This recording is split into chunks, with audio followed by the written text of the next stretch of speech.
नमस्कार, आपण पाहत आहात ठळक घडामोड क्राईम न्यूज. निर्भीड पत्रकारिता, आवाज सत्याचा. दारूचे बिल देण्यावरून झालेल्या वादातून मित्राचा खून, तिघे अटकेत.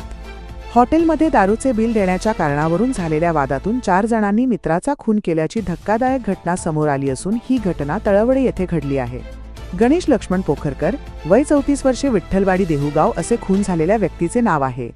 या प्रकरणी पोलीस शिपाई संतोष बांबळे यांनी देहूरोड पोलीस ठाण्यात दिलेल्या फिर्यादीवरून विनोद विश्वनाथ मोरे, वय 45 वर्षे, विठ्ठलवाडी, देहूगाव, गोरख, विष्णू कुटे, वय 45 वर्षे, दत्तवाडी, आकुर्डी, संतोष आनंद मराठे, वय 39 वर्षे, आकुर्डी या तिघांना अटक करण्यात आली आहे. तर त्यांच्या एका साथीदाराविरोधात गुन्हा दाखल करण्यात आला आहे. मिळालेल्या माहितीनुसार गणेश आणि आरोपी हे मित्र आहेत. ते तळवडे येथील एका हॉटेलमध्ये मद्यपान करीत होते. हॉटेलचे बिल देण्यावरून त्यांच्यात वाद झाला. तो वाद इतका चिघळला की रागाच्या भरात आरोपी विनोदने हॉटेलमधील लाकडी दांडक्याने गणेशाच्या पाठीवर, पोटावर आणि छातीवर मारहाण करून त्याला जखमी केले. त्यानंतर गणेश आरोपीवर धावून गेल्यावर इतर आरोपींनी संगनमत करून त्याला लाकडी दांडक्यांनी आणि लाथाबुक्क्यांनी मारहाण करून जीवे ठार मारले. पुढील तपास देहूरोड पोलीस करीत आहेत.